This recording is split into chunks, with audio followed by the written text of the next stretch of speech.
Puji Tuhan, selamat pagi, salam. Oke, ini kali pertama saya ada di tempat ini. Saya akan perkenalkan, nama saya Gideon Arifin. Saya bersyukur bisa ada di tempat ini pagi hari ini karena anugerah Tuhan, dan bisa berjumpa dengan Bapak Ibu Saudara yang sangat-sangat mengasihi Tuhan. Amin. Oke. Pagi hari ini saya akan membawakan kebenaran firman Tuhan. Judulnya adalah tentang hati yang sempurna. Hati yang sempurna. Kita baca kebenaran firman Tuhan terlebih dahulu. 2 Tawarekh 16 ayat yang ke-9. Ya, bisa ditampilkan slide-nya ayatnya ya Bapak Saudara. Bersama-sama boleh membaca kebenaran firman ini.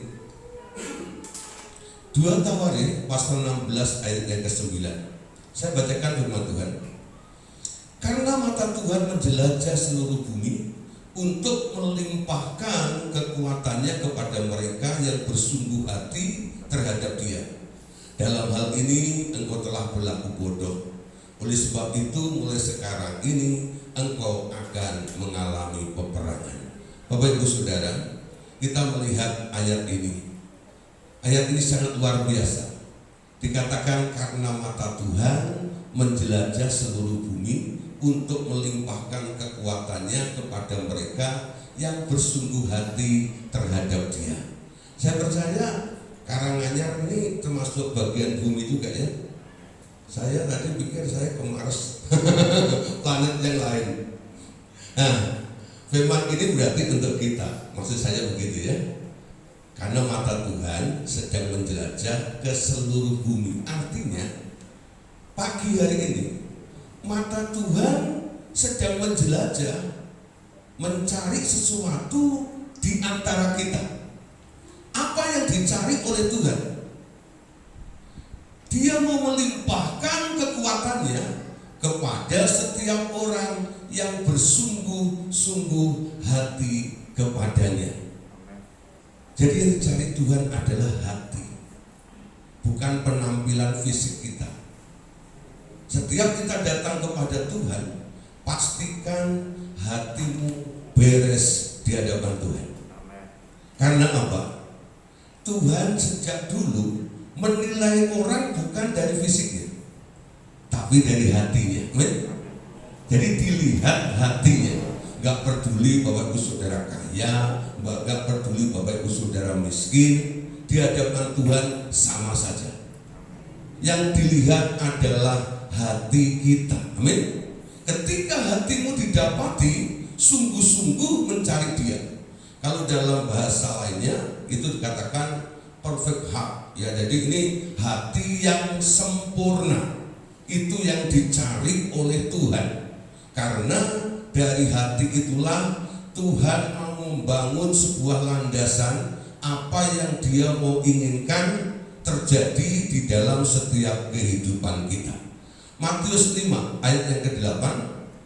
Tuhan Yesus berkhotbah di bukit. Ini salah satu daripada ucapan bahagia. Berbahagialah orang yang suci hatinya, karena mereka akan melihat Allah. Amin. Mau melihat Tuhan?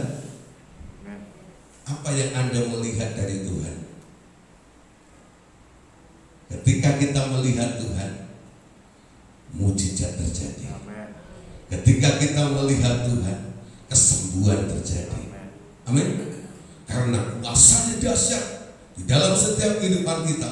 Berbahagialah orang yang suci hatinya, karena mereka akan melihat Tuhan. Ya, kata suci hatinya dalam bahasa asli dipakai kata pure heart, murni. Berbahagialah orang yang murni hatinya, karena akan melihat Allah. Jadi dua ayat yang saya bahas ini, pertama, Tuhan mencari hati yang sempurna atau yang bersungguh-sungguh kepada Dia. Yang kedua, jika hatimu suci, jika hatimu murni di hadapan Tuhan, engkau akan bisa melihat Allah. Amin. Nah, pagi hari ini mari kita cek apakah kita memiliki hati yang sempurna atau hati yang murni di hadapan Tuhan, sehingga kita boleh mengalami kuasa, mujizat, kesembuhan terjadi di dalam kehidupan kita. Apa itu ciri-ciri dari hati yang sempurna? Hati yang sempurna atau hati yang suci adalah hati yang bebas dari kotoran. Yang bebas dari kotoran. Sekarang apa sih yang biasanya mengotori hati kita? Ya, apa yang sering mengotori di dalam hati kita? Karena kita ini sering berkumpul atau bersosialisasi dengan lingkungan, dengan banyak orang. Kadang-kadang kita bersentuhan satu dengan yang lain. Gak semua orang di sekitar kita itu selalu menyenangkan di dalam kehidupan kita, kan? Orang yang dulunya baik dengan kita, satu hari dia bisa berubah. Hanya Tuhan yang tak pernah berubah di dalam kehidupan kita. Amin.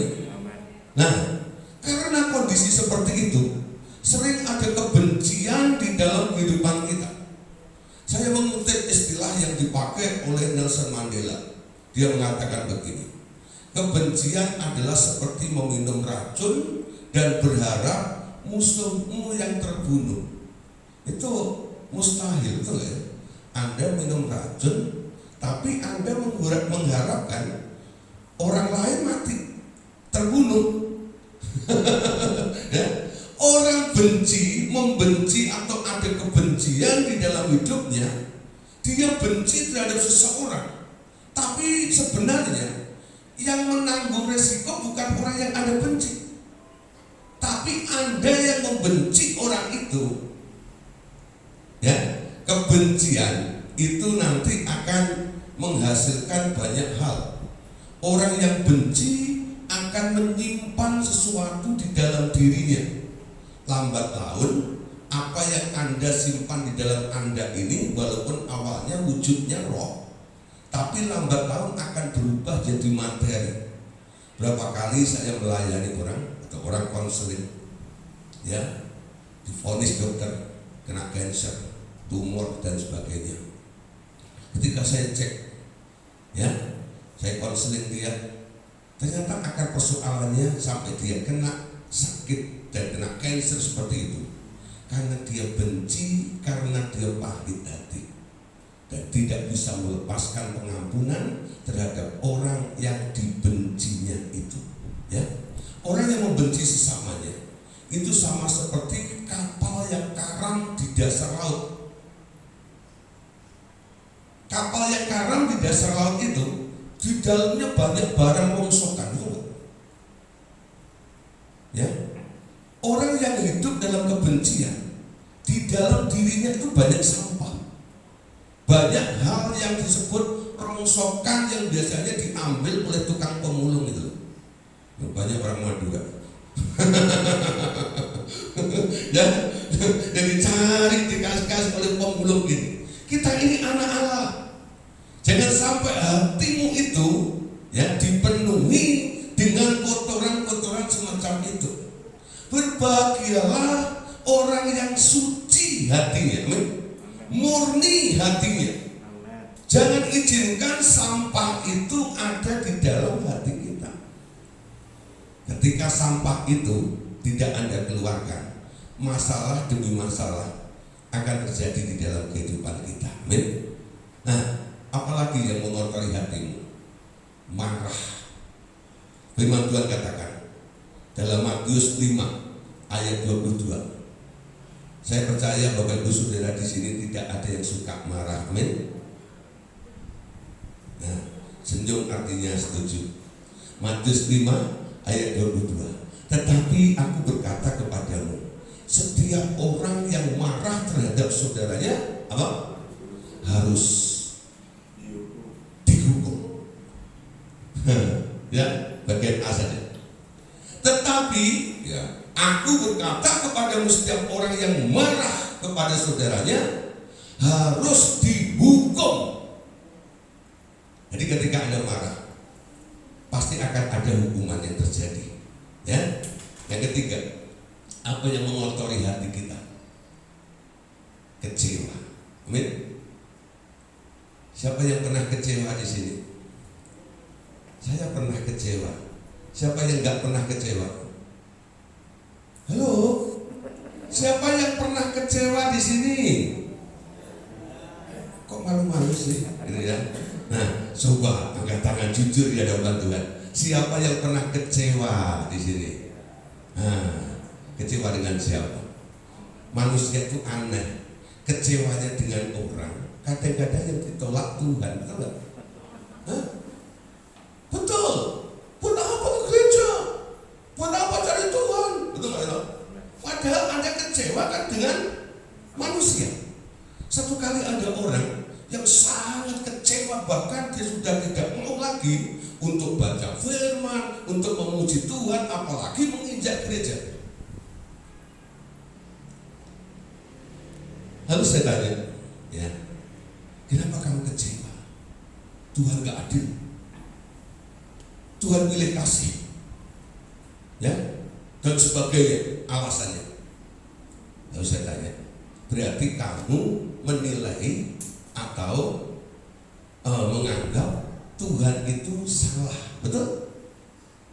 Dia sih gak ngomong iya, tapi dengan alasan-alasan itu saya menganggap orang ini menganggap Tuhan itu salah. Sekarang begini ya, kalau kamu pandang, kamu anggap Tuhan salah, ampuni Tuhan. Dia kaget, Pak, mana ada orang ngampuni Tuhan? Kamu gak mau dekat dengan Tuhan, jauh dari Tuhan, gak mau memuji Tuhan lagi, gak mau baca Alkitab, karena kamu marah, kecewa dengan Tuhan. Kamu pandang, kamu anggap Tuhan salah kan? Ayo sekarang ampuni Tuhan. Baru nyadar, emang Tuhan pernah salah? Tuhan tak pernah salah, amin? Cara berpikir kita yang salah, sehingga kita kadang-kadang membuat kecewa dengan Tuhan, amin? Saya ingat lagu Pantai Kosta kuno. Nah, saya bersyukur hari ini di Pantai Kosta. Ya, udah lama gak ikut di Pantai Kosta, kecuali pulang ke kampung. Kalau saya pulang ke kampung, ibu saya itu masih pendeta GPDI. Ya, murid-murid saya kalau saya ajak, kadang-kadang saya pas pelayanan ke daerah, lalu mampir ke rumah, dan gereja-gereja di situ kadang-kadang menerima. Salah satunya gereja ibu saya Pantai Kosta. Ya? Nah, lagu Pantai Kosta kuno katakan gini, tak pernah kecewa mengikut Yesus, amin. Tak pernah kecewa, ku serahkan semua, amin. Wow, keren. Manis rasanya kayak madu ya. Tak pernah kecewa, buat selamanya. Bener nggak? Pernah kecewa nggak? Lu katanya buat selamanya. Banyak orang Kristen suka bohong, betul ya? Lagunya sama kenyataannya tidak sama ya. Tapi jemaat di Karanganyar ini nggak ada duanya. Semuanya luar biasa, amin. Nah, Matius 11:6.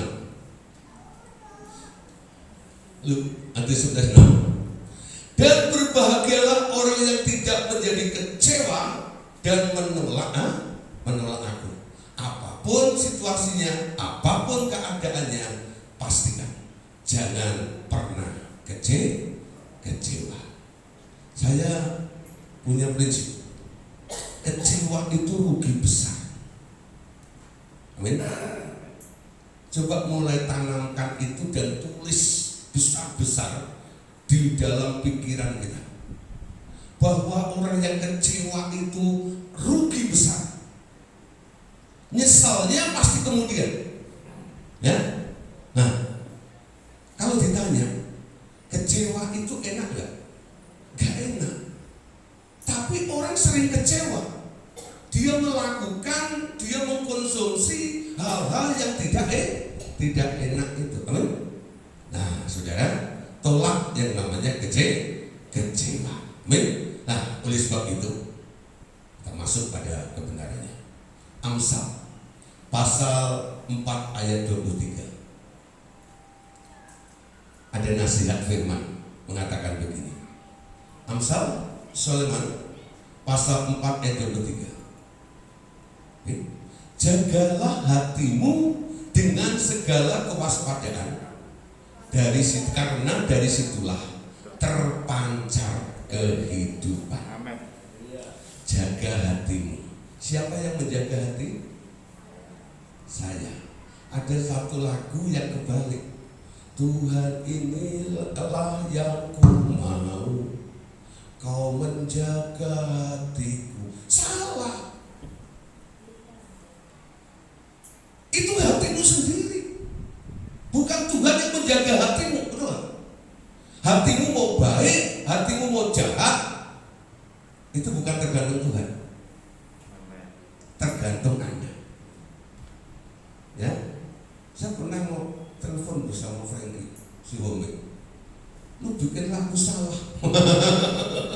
Itu kalau semua orang nyanyi, Tuhan inilah yang ku mau, kau menjaga hatiku. Dengar. Makanya banyak orang Kristen kalah karena salah ngomongnya. Padahal Alkitab bilang, jagalah hatimu dengan segala kewaspadaan, karena dari situlah terpancar kehidupan. Kalau dalam terjemahan bahasa Indonesia masa kini, ya BINK, dikatakan gini, jagalah hatimu baik-baik, sebab hatimu menentukan jalan hidupmu. Amin. Wow, ya. Jadi coba Bapak Saudara kalau baca ayat, jangan hanya satu terjemahan TB saja. Ya, TB1, TB2, terjemahan lama. Coba sekali-sekali ambil BIMK, ya, dan sebagainya, FAYH. Nanti Anda menemukan beberapa kebenaran. Karena terjemahan dari bahasa Indonesia kadang-kadang kosakatanya terbatas, ya.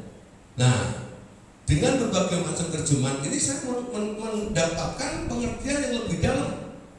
Jagalah hatimu baik-baik, sebab hatimu menentukan jalan hidupmu.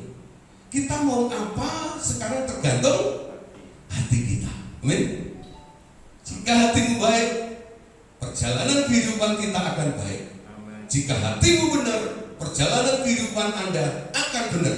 Karena semua ditentukan oleh hati kita. Amin.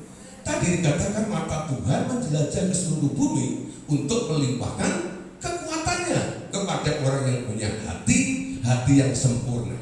Ternyata hati yang murni atau hati yang sempurna akan menjadi alasan Tuhan untuk memilih kita untuk melakukan agenda Tuhan yang besar. Amin.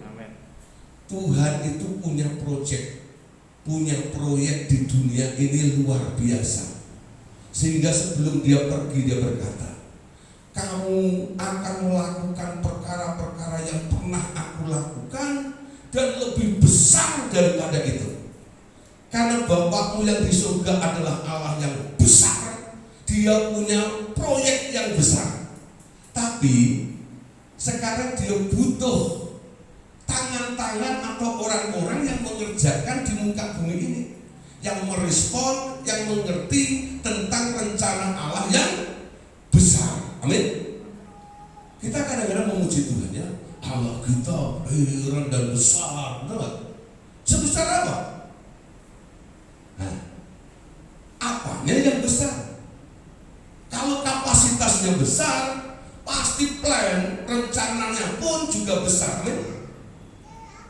Jangan berpikir saya cuma gereja kecil. Enggak. Kita harus punya jiwa yang besar. Amin. Karena Allah yang ada di tempat ini adalah Allah yang besar. Amin. Punya potensi, kapasitas. Tidak menyerah, ya cukup di sini aja. Tidak. Saya bisa mengembang ke kiri dan ke kanan. Amin. Satu hari, betul nggak ya? Tempat ini nggak muat. Amin. Ya. Tapi kalau kita puas diri seperti itu, ya sudah. Tapi kalau plannya Tuhan akan membuat kita semakin semakin besar. Amin. Nah, ada rencana Allah yang luar biasa. Ada satu tokoh di dalam Alkitab yang memenuhi persyaratan ini. Namanya Daud. Ya, namanya Daud. Sayang slide-nya nggak bisa tampilkan. Ya, jadi saya pakai gambar. Di sini ada dua, Saul dan Daud. Itu sama-sama raja Israel. Ya, Saul pernah berbuat salah. Kesalahan Saul itu tidak terlalu fatal. Dia disuruh untuk memerangi bangsa Amalek, untuk membasmi mereka, karena mereka ini, bangsa Amalek ini adalah barang tumpas, harus ditumpas habis. Tapi Saul tidak membunuh semua, disisakan rajanya Agag. Lalu ternak-ternak yang tambun-tambun dibawa pulang, yang kurus dan rakyat jelata semua disikat habis. Lalu Tuhan berfirman pada Samuel, jumpai Saul, aku tolak dia sebagai raja, aku pecat dia, sakak dia. Ya. Yang kedua, Daud seorang raja juga.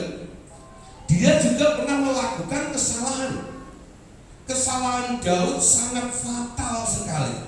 Ya, ambil istri orang, suaminya dibunuh. Ini sadis, betul nggak? Ya. Nah, dua-duanya salah di hadapan Tuhan. Tapi yang menjadi perhatian, kenapa Tuhan mengampuni Daud? Kenapa dia menolak Saul? Kalau Bapak Ibu Saudara mungkin lagi cari mantu gitu ya. Nah, kalau suruh pilih Daud atau Saul, pasti pilih Saul, betul nggak? Kenapa? Saul itu nggak salah-salah banget kok, betul nggak ya? Masih manusiawi lah kesalahannya. Tapi Daud itu sudah parah sekali.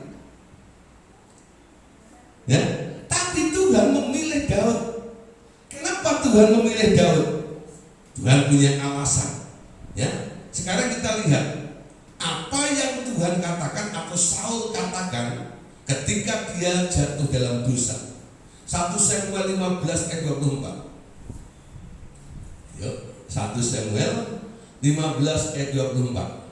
Berkatalah Saul kepada Samuel, aku telah berdosa sebab telah kulangkai titah Tuhan dan perkataanmu. Tetapi aku takut kepada rakyat, karena itu aku mengabulkan permintaan mereka.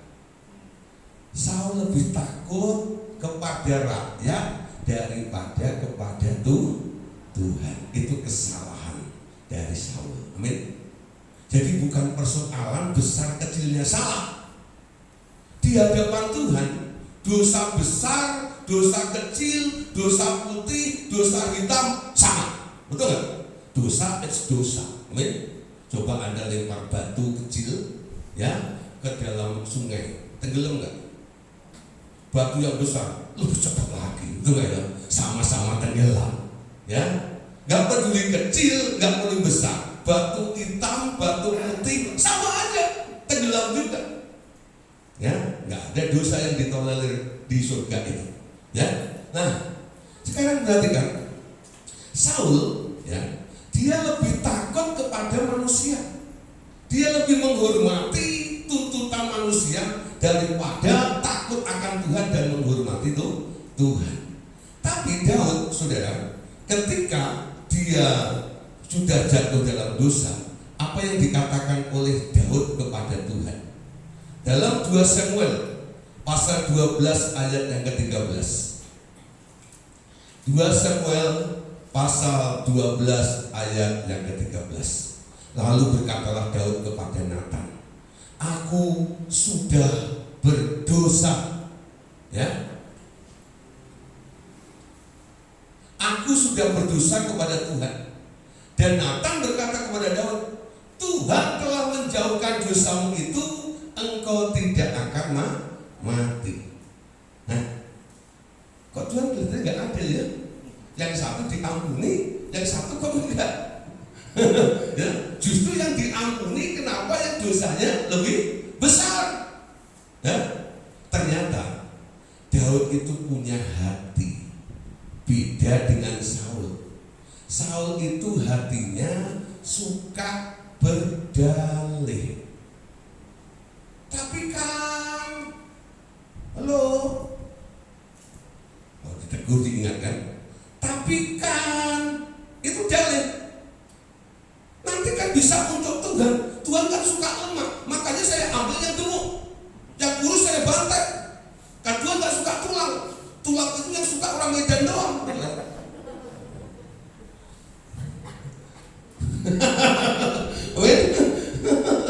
Ya.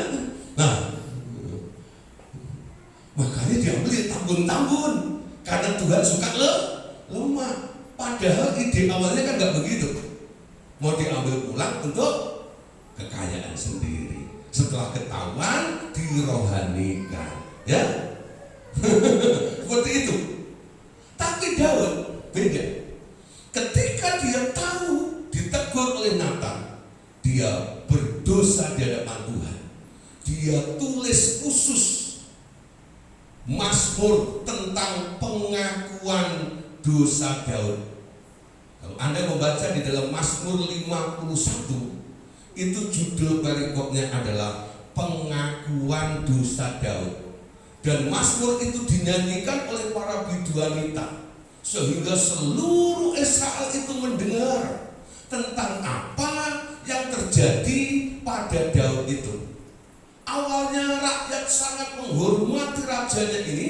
Ketika mendengar para biduanita itu menyanyi Mazmur 51, itu semuanya pada kaget dan shock. Oh, enggak ngira ya, raja yang begitu agung dan mulia, gak taunya nyolong bojone wong, betul? Ngambil istrinya orang, lalu suaminya dibunuh seperti itu. Itu aib luar biasa. Tapi Daud lakukan itu. Daud itu berpikir begini, saudara, dosa itu memang real, amin. Dosa itu memang nyata. Tapi kasih setia Tuhan jauh lebih nyata daripada dosa itu, amin. Sehingga dia berani terbuka di hadapan Tuhan. Kita kutip sedikit ya dari ayat Mazmur 51 ayat 12 sampai 15. Ini bagus sekali, saudara. Mazmur 51 ayat 12 sampai ayat yang ke-15. Jadikanlah hatiku tahir ya Allah, dan perbaharuilah batinku dengan roh yang teguh. Ayat 12 ya. Jadi Daud itu berkata, dia tahu dia kotor, dia tahu dia salah, dia datang kepada Tuhan. Jadikanlah hatiku tahir ya Allah. Dia mau hatinya diubah keadaannya. Jangan sampai ada sampah di dalam dirinya ini. Perbaharuilah batinku dengan roh yang teguh. Ayat 13. Next. Janganlah membuang aku dari hadapanmu, dan janganlah mengambil rohmu yang kudus daripadaku. Daud belajar dari pengalaman Saul. Ketika roh Allah diambil daripadanya, Saul itu jadi gila, betul gak ya?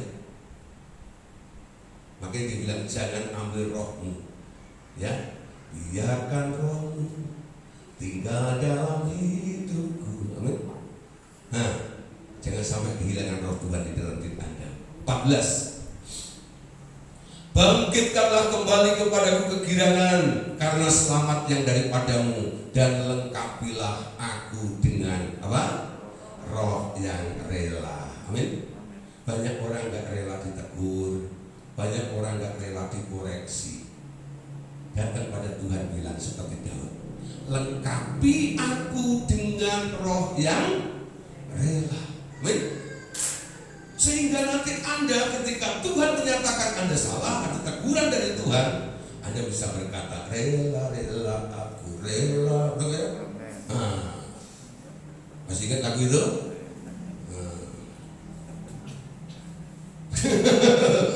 Ya, rela aku rela. Nah, itu gak ada di dalam diri manusia. Itu adanya di dalam Tuhan. Anda harus minta untuk dilengkapi. Lengkapi aku dengan roh yang rela. Amin. Nah, ayat yang ke-15. Maka aku akan mengajarkan jalan ginjalmu kepada orang-orang yang melakukan pelanggaran, supaya orang-orang berbalik kepadamu. Amin. Nah, belajar dari Daud, sehingga Tuhan pernah berkata begini, aku telah menemukan, aku telah mendapatkan seseorang yang sangat berkenan di hatiku. Siapa yang dimaksud? Daud. Daud yang mana? Daud yang pernah nyolong bojone wong itu. Daud yang pernah membunuh orang itu, tapi mau dikoreksi oleh Tuhan. Dia berkata, selidiki aku ya Tuhan, lihat dompetku, lihat hatiku. Sering ngomong seperti itu, ya, mau diselidiki oleh Tuhan, hatinya dikoreksi oleh Dia. Amin. Nah, makanya Tuhan bilang, aku telah mendapatkan orang yang sangat berkenan kepadaku. Nah, tahtamu akan tetap untuk selama-lamanya. Daud diperkenan oleh Tuhan untuk melakukan agenda Allah di muka bumi ini. Dari Daud inilah lahir keturunan berikutnya sampai kepada kelahiran Tuhan Yesus. Amin. Kalau Natal kita nyanyi lagu Malam Kudus, refnya bilang apa? Yesus anak Daud, betul ya? Betul. Daud yang mana? Daud yang mana? Daud yang pernah berbuat dosa itu. Daud yang pernah bersalah itu. Tapi diperbaharui hatinya oleh Tuhan, sehingga dia bisa menjalankan agenda Tuhan di muka bumi ini, melahirkan keturunan sampai kepada generasi Tuhan Yesus itu. Amin. Wah, keren sih. Ya, bukan dari orang baik loh, bukan dari orang yang banyak cacatnya, dari orang yang banyak kelemahannya, tapi mau diperbaharui oleh Tuhan sampai akhirnya Daud dipakai oleh Tuhan. Amin. Nah, saudara, contoh yang kedua, kalau ini perjanjian lama, Daud yang punya hati sempurna, punya hati sungguh-sungguh kepada Tuhan, punya hati yang baik seperti itu. Yang kedua adalah perempuan Syro-Fenisia. Amin. Tahu tak Syro-Fenisia? Itu loh dekatnya Olimor. Syro-Fenisia, perempuan Kanaan, ya. Nah, saudara, perempuan Kanaan atau Syro-Fenisia yang datang kepada Tuhan Yesus karena anaknya di rumah sedang sakit.